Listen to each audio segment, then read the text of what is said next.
Hello friends, welcome to system links. आज का lecture बहुत ही इम्पोर्टेंट है और आज के लेक्चर में one of the most unique algorithm जो है वो सर्चिंग एल्गोरिदम, सर्चिंग टेक्निक जो है वो हम पढ़ने जा रहे हैं। ये पिछले लेक्चर जो हमारे पास था बेस्ट फर्स्ट सर्च, उनका वेरिएशंस है। वेरिएशन का मतलब उसमें जो मॉडिफिकेशंस हुई हैं, उसमें जो फ्लॉज थे हमारे पास, उसमें जो जो चेंजेस थे उनको थोड़ा सा मॉडिफाई कर दिया।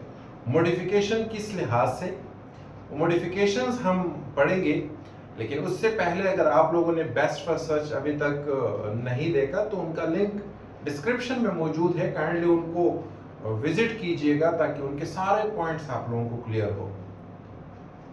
उसके क्लियर होने के आप लोगों का फायदा यही होगा कि बीम सर्च एल्गोरिदम जो है, इनके सारे पॉइंट्स जो हैं वो आप लोगों को इजीली क्लियर हो जाएंगे।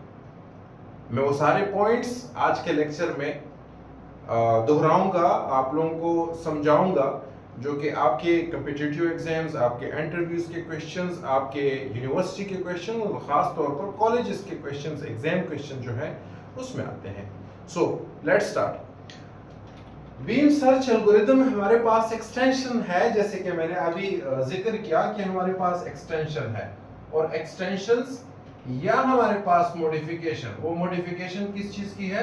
वो मॉडिफिकेशन है हमारे पास, वो है बेस्ट फर्स्ट सर्च। अब बेस्ट फर्स्ट सर्च जो है हमारे पास, वो एक ग्रिडी अप्रोच है। मतलब ग्रिडी अप्रोच का मतलब क्या है कि हम उसमें कुछ वैल्यूज लेते हैं, वो वैल्यूज बेस्ड पर हम from initial point two final point जाते हैं।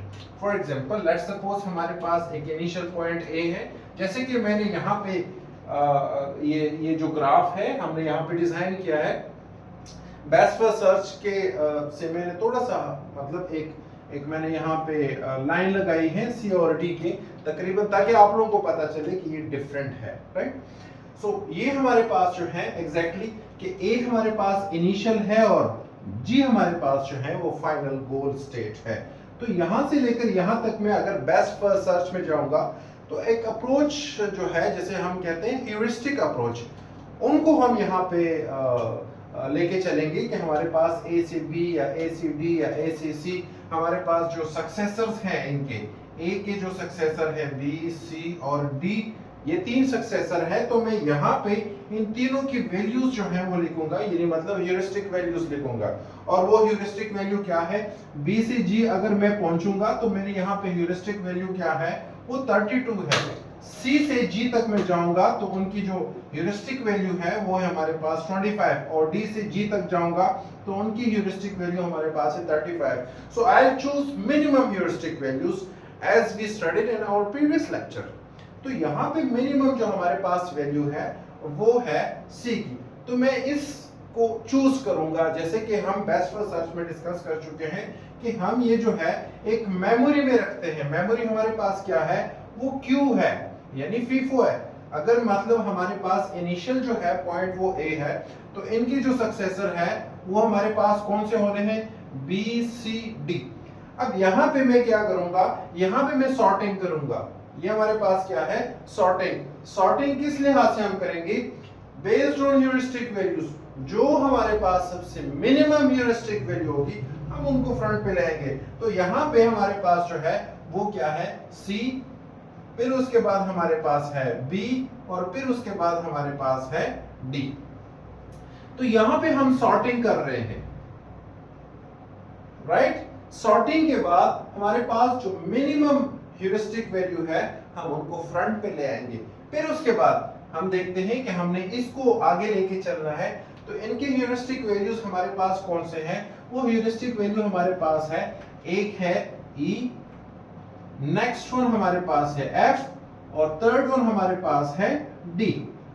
अब ई से जी तक जाऊंगा तो मेरे पास ह्यूरिस्टिक वैल्यू है 19, एफ से जी तक जाऊंगा तो ह्यूरिस्टिक वैल्यू है 17, और डी से जाऊंगा तो वैल्यू है हमारे पास 35। अच्छा, अब जैसे कि हमने इनको पॉप किया, इनको हमने निकाल दिया, ये तो ऑलरेडी हम डिस्कस कर चुके हैं, तो सी को हमने पॉप किया। फिर उसके बाद दोबारा से मेरे पास तीन वैल्यूज हैं, और तीन वैल्यूज है ई एफ एंड डी। ये हमारे पास मेमोरी में है, ई एफ और डी। अब ई, एफ और डी में मैं सॉर्टिंग करूंगा बेस्ड ऑन ह्यूरिस्टिक वैल्यूज।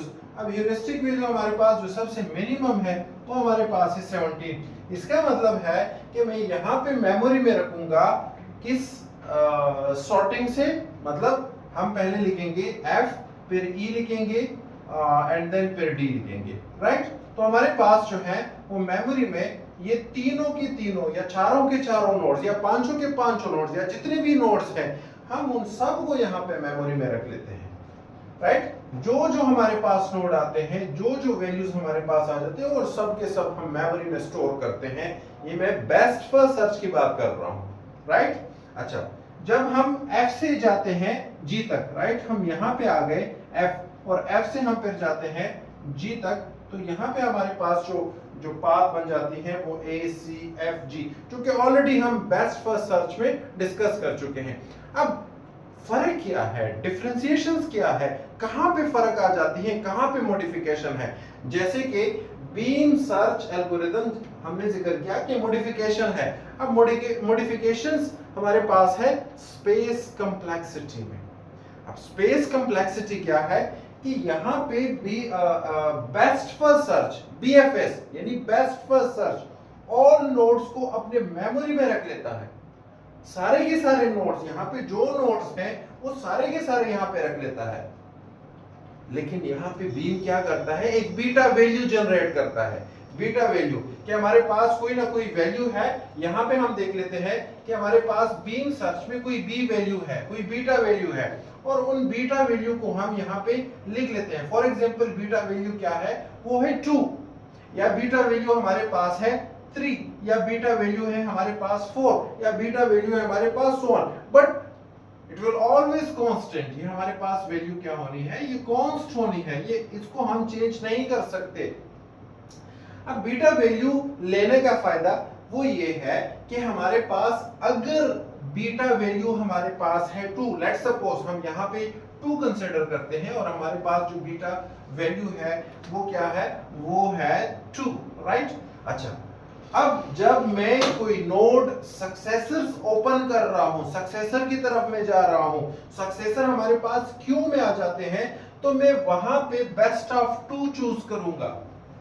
मतलब क्या है कि A से मैं B जा रहा हूं, A से C जा रहा हूं, A से D जा रहा हूं, यहां पे मैं ओनली बेस्ट ऑफ 2 पिक करूंगा और जो थर्ड वन है वो मैं डिस्कार्ड करूंगा। मतलब क्या कि मैं सिर्फ मेमोरी में यहाँ पे क्यू में मैं C और B ये दोनों नोड रख लूंगा और D को मैं क्या करूंगा, डिस्कार्ड करूंगा। ये वो मॉडिफिकेशन है जो हमने बेस्ट फर्स्ट सर्च में की, और यहाँ पे हमारे पास जो सर्चिंग टेक्निक बनी वो है बीम सर्च एल्गोरिथम।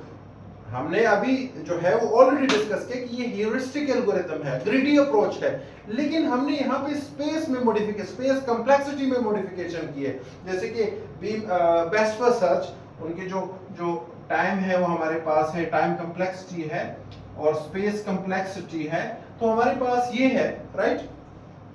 जबकि बीम में क्या है, बीम में हम वो स्पेस कॉम्प्लेक्सिटी को कम करते हैं, उसको हम जो है मिनिमाइज करते हैं, मिनिमाइजेशंस की तरफ चलते हैं, और यहाँ पे हम एक वैल्यू ले लेते हैं, कोई भी वैल्यू ले लेते हैं, वो 2 है, 3 है, 4 है, 5 है एंड सो ऑन। तो हमारे पास जो बीटा वैल्यू है वो कांस्ट है, राइट। अगर मैं यहाँ पे ब्रांचिंग फैक्टर में जाऊं तो मैं बेस्ट ऑफ 2 पिक करूंगा। फिर फर्दर इसमें मैं देखता हूं कि C हमारे पास बेस्ट है, C को हम ओपन सक्सेसर की तरफ हम जा रहे हैं, तो C हमारे पास एक E, F एंड D, तो इनमें से भी मैं सिर्फ मेमोरी में बेस्ट ऑफ 2 ले लूंगा और थर्ड वन को मैं डिस्कार्ड करूंगा। इससे हमें एडवांटेज यही है कि जो स्पेस कॉम्प्लेक्सिटी है या जो नोड है हम मेमोरी में रखते हैं वो हम मिनिमाइज करते हैं, यानी स्पेस कॉम्प्लेक्सिटी को एक्सपोनेंशियल की तरफ नहीं लेके जाते, उसको मिनिमाइज करते हैं। तो हमारे पास जो, अगर आप लोग देखें तो एरिया या डेफिनेशंस जो है हम वो एक लिनियरिटी की तरफ हम लेके चल रहे हैं, स्कैटर्ड या शैलोएस्ट की तरफ हम नहीं जा रहे, सिर्फ वो टू द पॉइंट्स नोड को हम चेज कर रहे हैं जो बेस्ट ऑफ 2 है या बेस्ट ऑफ 3 है या बेस्ट ऑफ 4 है।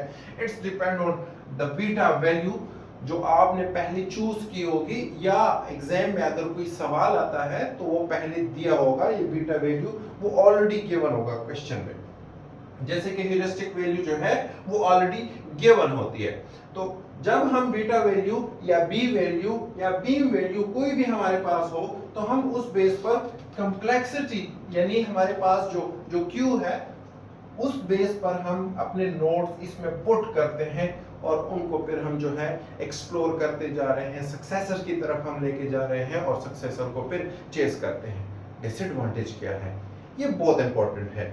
डिसएडवांटेज ये है कि मैंने यहाँ पे ये दोनों नोड तो चूज कर लिए, ये दोनों नोड तो मैंने चूज कर लिए, लेकिन ये भी तो हो सकता है, पॉसिबिलिटी तो है कि ये दोनों मुझे वर्स्ट केस में डेड एंड की तरफ लेके जाए, जहां पे मेरा कोई गोल है ही नहीं, गोल नोड है ही नहीं, वहां तक मुझे लेके जाए। शायद जैसे कि हम पहले ही डिस्कस कर चुके हैं कि हमारे पास best for search will always give you a good solution, not an optimal solution. अगर हमारे पास जो है वर्स्ट केस है, तो वर्स्ट केस में हमारे पास क्या है? वर्स्ट केस में आपको वो सॉल्यूशन या आपको वो जो गोल स्टेट है वहां टाइम कॉम्प्लेक्सिटी और एक्सपोनेंशियल फॉर्म में लेके जाता है आपकी स्पेस कॉम्प्लेक्सिटी। तो सीन ये है कि अगर इन दोनों में मुझे इन दोनों नोड्स में कोई गोल स्टेट ना हो, कोई गोल नोड ना हो, तो फिर मैं क्या करूं? फिर तो मेरा जो है वो सर्चिंग टेक्निक ही जाया हो जाता है। फिर मैं बैक ट्रैक पे आ जाऊंगा और फिर मैं सर्च करूंगा, तो फिर मैं एक्सपोनेंशियल फॉर्म की तरफ लेके गया उनको। हाँ, गुड सॉल्यूशन देगा, गुड सॉल्यूशन देगा। ये डिसएडवांटेज है इनके कि अगर मेरा जो गोल है वो यहाँ पे होता, मेरा जो गोल है वो यहाँ पे होता, तो हम क्या करते? हम यहाँ पे जो बीटा वैल्यू है, हम इस वैल्यू के हाथ मजबूर है कि हम इन दोनों को चूज कर दें। तो ये उनकी डिसएडवांटेज है कि अगर थर्ड वन है, फोर्थ वन है, या वो नोड है जो हम ऑलरेडी डिस्कार्ड कर चुके हैं, जो हम यहाँ पे हमारे पास क्यू में नहीं है, बिकॉज जो हम सिलेक्शंस कर रहे हैं, जो हम चूज कर रहे हैं नोड्स, वो based on B value, beta value है हमारे पास। जो नेक्स्ट नोड है शायद वहां पे उनका गोल स्टेट है, वहां पे जो है हम गोल स्टेट को इजीली चेस कर सकते हैं, तो ऑलरेडी हम डिस्कार्ड कर चुके हैं। सो ये हमारे पास जो है उनकी डिसएडवांटेज है। सो बीम हमारे पास जो बीम वैल्यू है जो कि हमने यहाँ पे चूज किया है 2 है। अच्छा, इसका फायदा एक और भी है, एडवांटेज है, और वो एडवांटेज हमारे पास क्या है कि जब हमारे पास नोड आ जाते हैं स्पेस कॉम्प्लेक्सिटी में, क्योंकि हमने यही कहा था इनिशियल में कि हमारे पास बेस्ट फॉर सर्च की एक एक्सटेंशंस है, एक वेरिएशंस है, और इन्होंने स्पेस कॉम्प्लेक्सिटी के ऊपर काम किया है। तो स्पेस कॉम्प्लेक्सिटी में हमारे पास जब हम बी वैल्यू के ऊपर नोड्स की सिलेक्शंस करते हैं, तो वहां पे नोड्स की जो सिलेक्शंस होती है वो हमारे पास मिनिमम होती है। तो यहाँ पे जो मैं सॉर्टिंग लगाता हूँ, तो क्यू में सॉर्टिंग लगाता हूँ, वो मेरे लिए तकरीबन ऑलमोस्ट n log n हमारे पास जो है वो हो जाती है। और कि सो वो हमारे पास एक एडवांटेज है कि यहाँ पे हम सॉर्टिंग इजीली कर सकते हैं। टाइम कॉम्प्लेक्सिटी जो सॉर्टिंग है वो n log n बन जाती है। सो दैट्स व्हाई ये उनके एडवांटेजेस है। ह्यूरिस्टिक अप्रोच है, ग्रिडी अप्रोच है, ऑलरेडी हम ये सारे पॉइंट्स जो है वो डिस्कस कर चुके हैं। एक सवाल है, और वो सवाल ये है कि अगर हमारे पास बीम वैल्यू, अगर लेट्स सपोज ये 1 होती, ये हमारे पास 1 है, फिर वो सर्चिंग टेक्निक क्या होगी? नेक्स्ट वीडियो में देखते हैं। उस सर्चिंग टेक्निक को हम कहेंगे hill climbing. Hill climbing searching technique, अगर हमारे पास भी वैल्यू 1 होती। सो नेक्स्ट वीडियो में मिलते हैं। Thank you.